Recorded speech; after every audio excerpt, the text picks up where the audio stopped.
ये collector office आई हुई हूँ। कल भी आई थी, 16 तारीख थी। आज 17 तारीख है, 17/7/2026।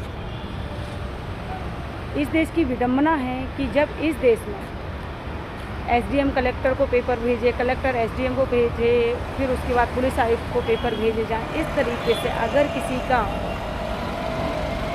तमाशा बनाना हो तो इस तरीके के रोज़ पेपर आपको मिलेंगे। लेकिन मुझे यह नहीं समझ में आता कि अगर आप 5 सालों से कोर्ट के धक्के खा रहे हो और अगर पुलिस आयुक्त को या फिर कमिश्नर साहब को, डीजीपी साहब को या फिर डिप्टी सीएम को कार्यवाही करवानी होती या करनी होती तो मैं कलेक्ट्रेट नहीं आती। आप जब 5 सालों के सफ़र के बाद वापस से कलेक्ट्रेट में आए तो वापस से आवेदन देने का प्रोसेस शुरू हो गया। बच्ची के स्कूल पे इनको कहना है कि भाई बच्ची के स्कूल का हम नहीं देख सकते क्योंकि वो प्राइवेट स्कूल है, वो लाखों की फ़ीस वसूल सकता है।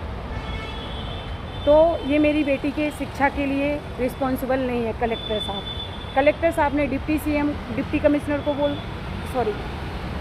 डिप्टी कलेक्टर को बोल दिया। डिप्टी कलेक्टर मैडम कहती हैं कि मैडम हम 5 दिन में ना परेशान हो गए हैं आपसे।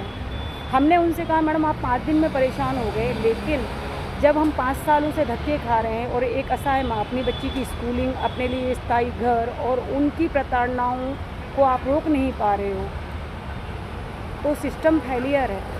इस सिस्टम का जो फेलियर है ये हम सेकेंड थिंग, अगर हम आपसे जवाब मांगते हैं तो आप इसमें लिख के देते हैं कि शिकायतों का निराकरण पुलिस आयुक्त करें। पुलिस उपायुक्त मुख्यालय को आपने लिख के दिया, उसके पहले आपने और भी जगह शिकायतें लिख के दी थी। लेकिन पहले के जो टीआई साहब जितने भी थे तो क्या